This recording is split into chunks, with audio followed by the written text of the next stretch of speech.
Hello everyone ऋजुमुनि bagger अन्य এটা ভিডিঅ'লৈ সকলোকে স্বাগতম জনাইছো। আজি কেইদিনমানৰ আগত হৈ যোৱা বৰদুৱাৰ মেলা কিছুমান ভিডিঅ' মানে মোবাইলত জমা হৈ আছিল, তাকে ভাবিলো আপোনালোককো অলপ দেখাওঁ। আৰু এতিয়া আমি গৈ আছো আৰু যোৱা দিনা মানে কিনকিনকে বৰষুণো পৰি আছিল। তাৰপাছত আমি সোনকালে গ'লো 4টামান বজাতে আৰু সেইদিনা হলিও আছিল। বাটতে হলি বুলি কি ধুনীয়াকে গেট খৰাই দি বনাই থৈ দিছে, দেখিব বহুত ভাল লাগিল। ঠাইবোৰ ইমান ভালকৈ চিনি নাপাওঁ বাৰু। গাঁও জিলা আৰু নগাঁও জিলা মানে এনেদৰে বহুত মানুহ হয় আৰু বৰদুৱা মেলা বুলি ক'লে মানে বহুত মানুহৰ ভিৰ হয় আৰু গাড়ীৰ বহুত লাইন। প্ৰথমতে ইমান লাইন নাছিলে, তাৰ পিছত যে ৰাতি মানে বহুত ৰাতি একদম গাড়ী উলিয়াব নোৱাৰে আৰু বহুত ভিৰ হৈ গ'ল। গাড়ীৰ জাম বহুত দূৰৰ পৰাই হৈছে জামবোৰ। আৰু এতিয়া আমি গৈ মন্দিৰৰ ভিতৰত সোমালোঁ। মানে মানুহ বহুত পাতল, মানে 4টামান বজাত গৈছোঁ যিহেতু দিনটো থকা মানুহখিনি মানে গৈছেগৈ ঘৰলৈ আৰু আমি মানে লাহে লাহে গৈ আছোঁ। তাৰপাছত আহিবহে এনেকৈ ৰাতি। আৰু আমি ৰন্ধা বঢ়াকৈ গৈছিলোঁ, মানে তাত এসাঁজ খাই কৰি আহিলোঁ। আমাৰ পাৰ্টিটো বৰ বেছি ডাঙৰ নহয়, মানে মা আৰু ওচৰৰে খুৰা খুৰীও গৈছিল।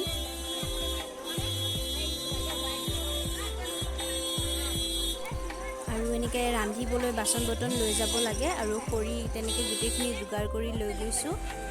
তাৰপাছত আৰু বহুত ফূৰ্তি কৰিলোঁ। আপোনালোকে ভিডিঅ'টো সকলোৱে চাই থাকিব। আৰু এটা কথা ভাল লাগে, মানে আগতে ল'ৰা ছোৱালী মানে ছোৱালীবোৰে যিকোনো কাপোৰ পিন্ধিয়ে যায়, ভাল নালাগে। আৰু এতিয়া 2 বছৰমানৰ আগৰ পৰাই চাদৰ মেখেলা আৰু ল'ৰাবোৰৰ ধুতি মানে এনেকৈ পিন্ধিলেহে মন্দিৰৰ ভিতৰত সোমাব পাৰে আৰু সেইটো ভাল লাগে। আৰু তীৰ্থস্থান বুলিলেই মানে তাত চাদৰ মেখেলা আৰু ধুতি পাঞ্জাবী তেনেকুৱাত বেছি ভাল লাগে। আৰু কিছুমান ছোৱালীয়ে বহুত মানে কাপোৰ বেয়াকৈ পিন্ধি যায়, সেইবোৰ বহুত কমিছে আজিকালি। আৰু গোটেই মেলাখন ঘূৰি মানে বহুত কম ছোৱালীয়ে পেণ্ট চোলা পিন্ধি গৈছে, মানে যিকোনো বাহিৰা কাপোৰ পিন্ধি গৈছে। মানে যিবোৰ ঘৰত চাদৰ মেখেলা নাই চাগে তেওঁলোকেহে পিন্ধি গৈছে। বাকী অসমীয়া সাজপাৰযোৰ প্ৰায় ছোৱালীয়ে মই পিন্ধা দেখিলোঁ, ভাল লাগিছে। আৰু আমি মন্দিৰৰ ভিতৰত গৈ সেৱা এটা লৈ আহিলোঁ।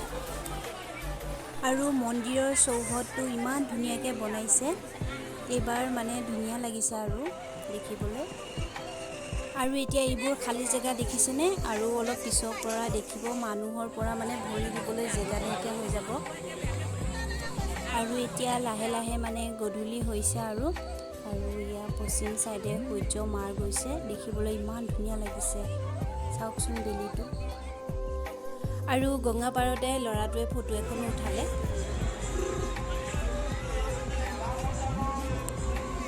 এইখন হৈছে গংগা পাৰ আৰু ইয়াতে মানে ভাত ৰান্ধি খাব পৰা সুবিধা আছে ধুনীয়াকৈ। আৰু এইফালে আমাৰ নিৰামিষ ভাত হৈ গ'ল, মানে তাত নিৰামিষে চলে। আমি মানে ভাত খোৱা টাইমত অলপ বৰষুণো কিনকিনকৈ পৰি আছে, সেইবাবে তথাপিও মানুহ বহুত মানে কম বুলিব পাৰি।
ধৰণৰ বস্তু ওলাই মানে যোনে যি বিচাৰে সকলো কাপোৰ কানি বাচন বৰ্তন মানে সকলো বস্তু পোৱা যায়।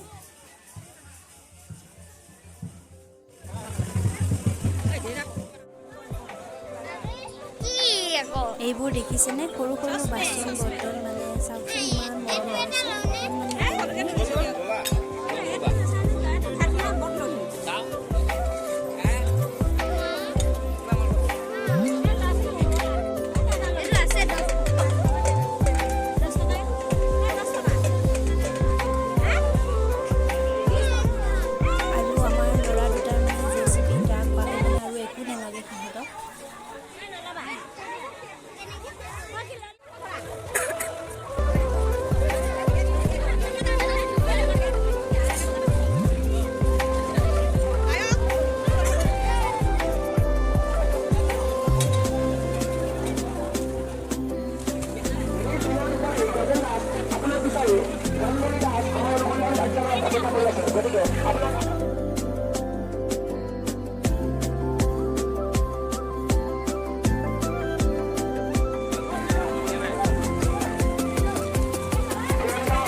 আৰু গোটেই মেলা একপাক ঘূৰি আহি মাহঁতক এবাৰ ফটো উঠালোঁ।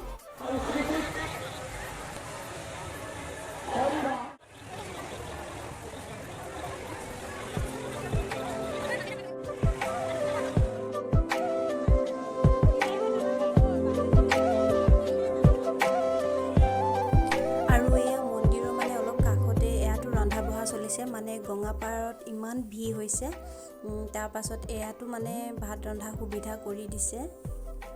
আৰু ভিডিঅ' চাই থকা সকলক কৈছোঁ মানে আপোনালোকে যদি বৰদোৱালৈ আহি পোৱা নাই তেনেহ'লে আহিব, বহুত ভাল লাগে আৰু এবাৰ চাই যাবহি। আৰু ৰাতি হ'লে মানে মন্দিৰৰ ভিতৰত বহুত নামৰ পাৰ্টি আহে, তাৰ পাছতে গোটেই ৰাতিটো মানে নাম এনেদৰে ধুনীয়াকৈ হৈ থাকে। আৰু যিবিলাক মানুহ ৰাতি থাকে মানে তেওঁলোকে নামৰ উপভোগ কৰি থাকিব পাৰে।